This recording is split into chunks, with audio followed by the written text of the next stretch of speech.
everyone. I'm Dr. Anuja Mulay. I'm a consultant cardiologist practicing in Pune for more than 10 years now.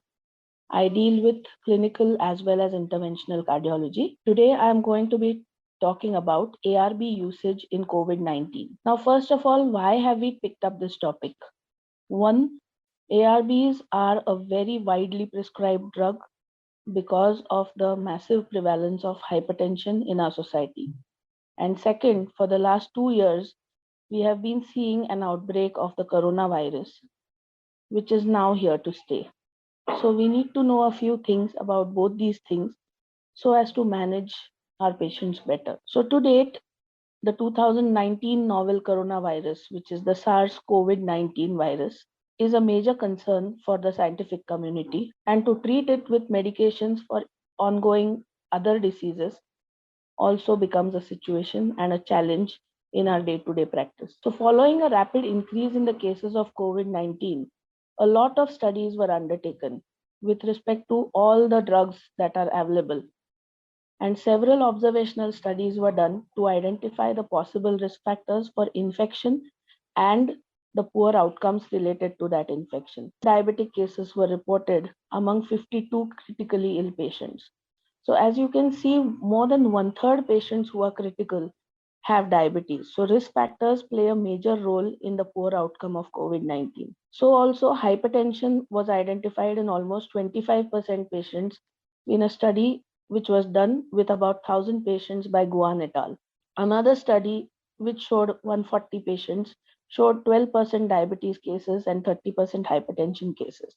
So overall, in the world, patients with blood pressure and diabetes have been known to have a poor outcome, poor mortality, and a poor morbidity as well when it comes to COVID-19. Hypertension was independently associated with a severity of COVID-19 on admission, and hence it is a risk factor for aggravation of disease as well in COVID-19 patients. Now, these hypertensive patients, a large percentage of them are on ACE inhibitors or ARBs, and this was a remarkable characteristic among patients presenting with severe COVID-19 manifestations. Whether there was a direct correlation or not, several studies were undertaken to tackle that. These classes of antihypertensive agents, be it ACE inhibitors or ARBs, they are used massively as the first-line therapy due to their additional renal and cardiovascular protection. These occur regardless of their use of blood pressure. So because of the additional benefits that we have with ACE inhibitors and ARBs, they are used almost left, right, and center, and most of our patients with hypertension are either on ACE inhibitors or ARBs. Now, ACE2, which is a receptor, is established as a functional receptor for the entry of SARS-CoV-2 into the cells. This virus enters the host epithelial cell after its spike protein's receptor binding domain binds to the membrane-bound ACE2 receptor, which is the angiotensin converting enzyme 2 receptor. ACE2 is a type 1 integral glycoprotein on the cell membrane. The highest expression of ACE2 is observed in the kidneys, on the endothelium, the lungs, and in the heart. The probable rationale proposed for the possible relation between the use of ACE-ARBs and progression to ARDS in COVID-19 was the increased availability of ACE2 attached to the surface in the lung endothelium, an inherent effect of these two classes leading to enhanced coupling of SARS to ACE2 and its consequent cell entry. The receptor binding domain of SARS-CoV-2 has a stronger interaction with ACE2, and any cause leading to increase in ACE2 expression may potentially amplify the virus capacity to enter the cells.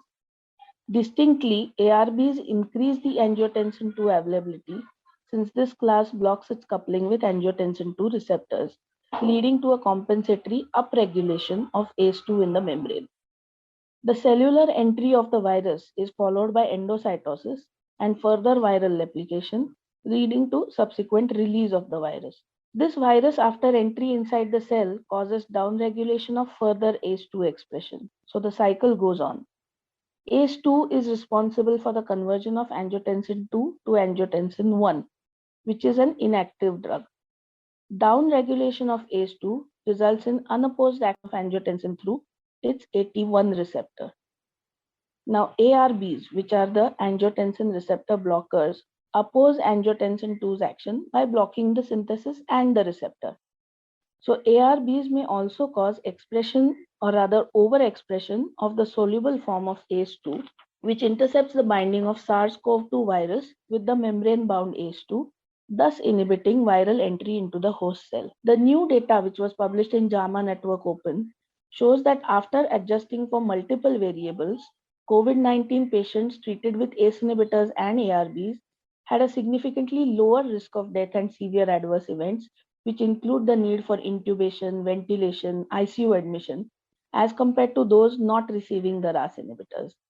The BRACE Corona trial, which was presented in the ESC Congress, showed that hospitalized patients with COVID-19 who continued on their previously prescribed ACE inhibitors or ARBs were definitely not at an increased risk of dying or remaining in the hospital when compared to patients who stopped the medication. The Replace COVID trial also came to a similar conclusion. Abrupt discontinuation of ACE inhibitor or ARB therapy actually puts them at a risk of complications or rebound exacerbation of hypertension. In patients with hypertension, discontinuation or switching of a drug can lead to rebound hypertension and transient suboptimal control because of the new agent taking time to kick in. Hence, these patients are predisposed to intermittent BP fluctuations, which can further augment the risk of developing cardiovascular events. Similarly, in heart failure patients, sudden discontinuation of ACE inhibitors has been shown to result in a deteriorating clinical status with a possible relative increase in mortality. In post-MI patients or post-myocardial infarction patients with left ventricular dysfunction, RAS blockade actually provides mortality benefit, and hence they should not be discontinued. Similarly, the use of ACE-ARB reduces the risk of diabetic complications in patients with diabetes mellitus. Until more data becomes available, we feel that the continuation of ACE-ARB may or may not increase the susceptibility of SARS-CoV-2, but sudden discontinuation of these drugs is more likely to result in decompensation of a previously stable clinical state. Hence, based on all this data, the European Society of Cardiology, that is the ESC, and the American College of Cardiology and the American Heart Association does not recommend discontinuation of ACE inhibitors or ARBs in patients with either heart failure, hypertension, myocardial infarction, or diabetes mellitus who are also suffering from COVID infection. Moreover, ACE2, whose expression is enhanced with an ACE inhibitor or ARB, has the ability to suppress inflammation and has been suggested as a potential new therapy for inflammatory lung diseases, cancer, diabetes, and hypertension. Given the fact that no current evidence proves a direct causal relationship between the use of ACE inhibitors and ARB and COVID-19 infectivity or mortality, and the facts that ACE inhibitors and ARBs actually may have benefits in cardiovascular disease, it is now proven that we should not discontinue ACE inhibitors or ARBs in our patients who are previously being treated with these drugs. Thank you.